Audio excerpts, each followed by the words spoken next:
Bonjour à tous, j'espère que vous allez bien, que vous passez de bonnes vacances pour ceux qui y sont. Aux autres, je souhaite bon courage. Donc, je vais vous parler de quelques-unes de mes lectures. Le premier roman que je vais vous présenter, c'est La disparition de Stéphanie Meller de Joël Dicker. L'histoire débute à Orphea le 30 juillet 1994. C'est une station balnéaire des Hamptons aux États-Unis. Un tragique événement s'est produit. Le maire, sa femme, leur fils ainsi qu'une joggeuse se sont fait assassiner. L'enquête est alors menée par deux jeunes inspecteurs de police, Jess Rosenberg et Derek Scott, qui parviennent à arrêter le meurtrier, mais dans des conditions particulières.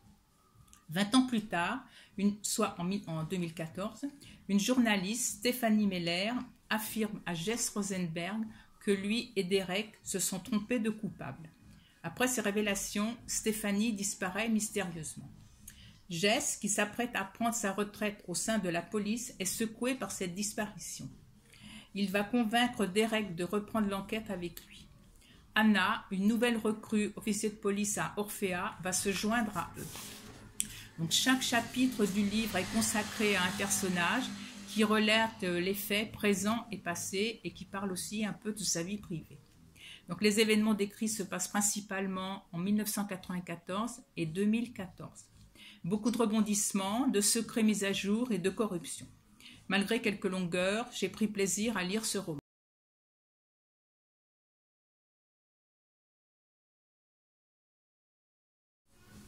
Le deuxième roman, je vais vous parler, c'est un policier grec. Épilogue meurtrier de Petros Markaris. Alors, l'histoire se passe à Athènes et c'est une ville déboussolée par la crise économique et ça se ressent beaucoup dans le roman. Katerina, la fille du commissaire Kostas Charitos, qui est avocate pour les émigrés, donc c'est très très mal vu, s'est fait agresser par les nervis de l'Aube dorée en sortant du tribunal. Seule une femme lui a porté secours alors qu'un policier en faction devant le tribunal n'est pas intervenu. Ce dernier a même téléphoné, le sourire aux lèvres, en regardant la scène. Plusieurs meurtres se succèdent, tous revendiqués par un groupe se faisant appeler les Grecs des années 50. Charitos et son équipe ont fort à faire pendant l'enquête.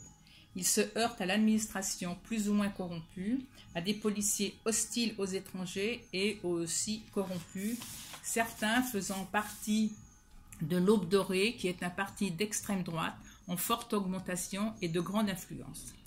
Donc c'est un roman à l'ambiance morose due aux événements. On ressent bien que la Grèce est en crise économique. Heureusement, Kostas nous parle aussi de sa vie de famille, notamment des bons repas préparés par sa femme Adriani, ce qui met un petit peu de baume au cœur. Donc ce roman fait partie d'une série qui s'appelle La trilogie de la crise. Il y a 4 volumes. Moi, j'ai lu le premier, ça s'appelait Liquidation à la grecque, et donc le dernier, Épilogue meurtrier. Mais on peut lire séparément, ce sont des histoires quand même différentes à chaque fois. À bientôt.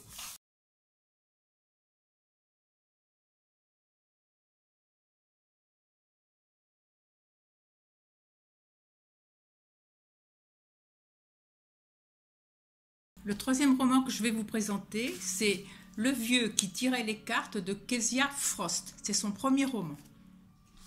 Norbert Zelenka, ancien comptable, 73 ans, veuf, retraité, fauché, vit seul avec son chihuahua Ivy que lui a laissé sa tante Pearl qui vient de décéder.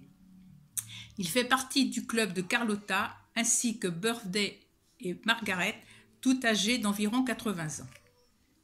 Un jour, Ivy a un grave accident, mais Norbert ne peut pas payer les frais de vétérinaire. Ses amis lui proposent de l'argent, mais il refuse.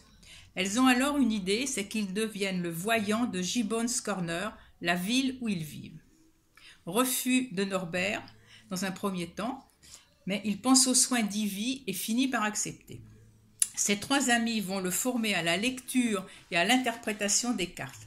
Quand Norbert est enfin prêt, il s'installe dans le bar de Hope nommé le Café de la Bonne Fortune.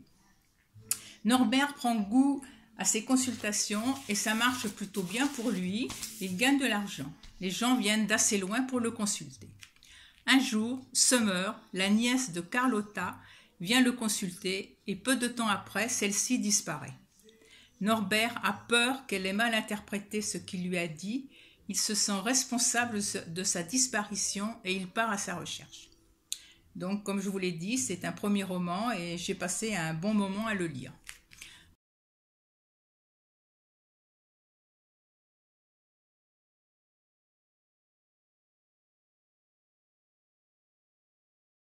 Le dernier roman que je vais vous présenter, je me suis fait plaisir, c'est Le chat et moi de Niels Hundenberg. Alors qu'il rentre d'un séjour en Afrique avec sa femme, Niels, psychiatre à la retraite, découvre un chat sur le toit de la cabane du jardin.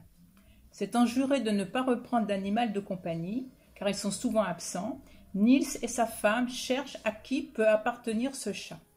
Malgré les affichettes dans le quartier, personne ne le réclame. Niels et sa femme vivent à Lund, en Suède, pays où il fait très froid l'hiver. Au début, Niels aménage un panier dans la cabane et donne même à manger. Le temps passe et le chat, qui se révélera être une chatte, prend de l'assurance et peu à peu s'aventure dans la maison. Niels et sa femme se sont déjà attachés à cette petite chatte et ils finiront par l'adopter officiellement. Ils la prénommeront Minette.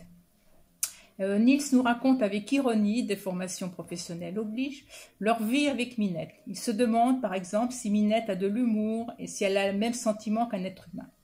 Par exemple, a-t-elle conscience de l'attachement que lui et sa femme ont pour elle? Et bien d'autres choses encore. Voilà.